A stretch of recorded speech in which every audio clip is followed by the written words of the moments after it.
Hi, my name is Caryn Shebowich, and I did a nonprofit management fellowship this summer in Austin, Texas.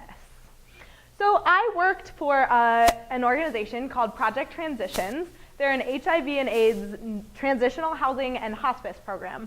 So the two branches are the hospice program, which is a special care facility, so it's set up more like a house than a hospital, and which you can see from the inside, and the housing program, which is where Project Transitions gets its name from.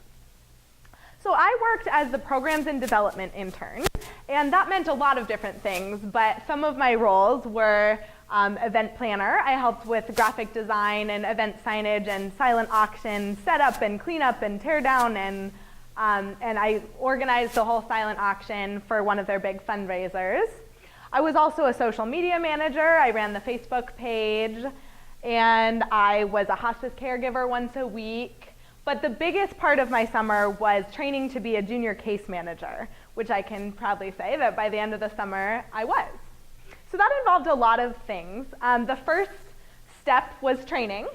And to train, I went through a lot of documents. 120 is up there because it's probably around the number of documents I read through, number of pages anyway, of grants, of understanding the training manuals for case management, specifically for Project Transitions, and the federal grants that Project Transitions is funded by.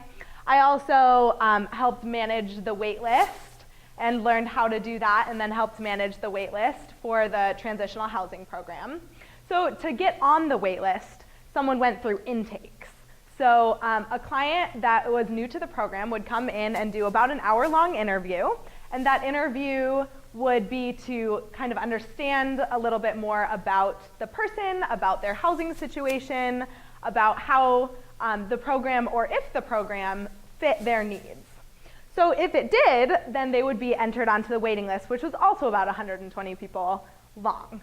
And I did a lot of shadowing of intakes for the first part of the summer. And then when I got more familiar with the process, I started doing them with supervision. And then by the end of the summer, I was doing the intakes every week all on my own, which was pretty cool to be kind of given a client and put into a room and got to go fill out the 30 pages of paperwork and come away with an understanding of who they are and what their needs are and how they fit into the organization.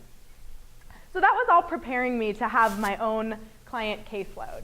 And by the end of the summer, I had one client that I was helping through the process, that I was helping facilitate connecting them to resources in the area to get them to a more permanent housing situation.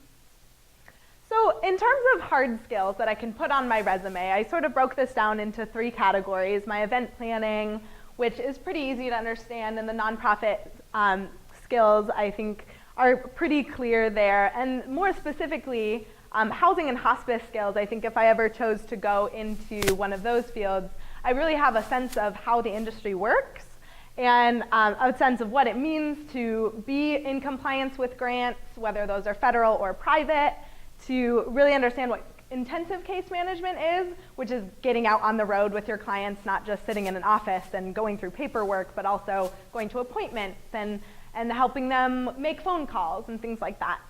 I also have a little bit of an understanding of the databases that specifically the HIV and AIDS community uses or the HIV and AIDS organizations use in Austin, Texas, and a little bit of a sense of other databases that are out there and being used by the hospice and housing industries.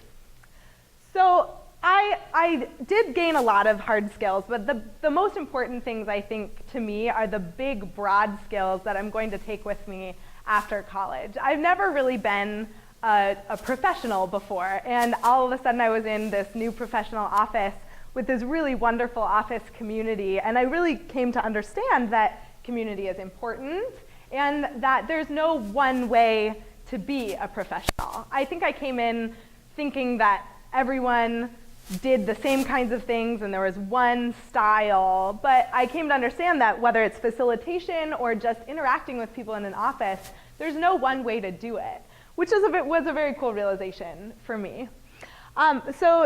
This is a picture of me and 3 of my supervisors at the office. We were a very small office, but every single person had an incredibly different style of running things, and I got to sort of pick and choose and start to develop my own style.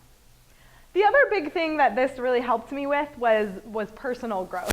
That this was the first time I had really lived completely on my own, had to cook my own meals, and figure out that I had to go out and meet people. I went down there knowing practically no one, and I had to build my own community and also take care of myself. And understanding that taking care of yourself doesn't necessarily only mean a roof over your head and food in your mouth, but also that you have to give yourself emotional support and social support.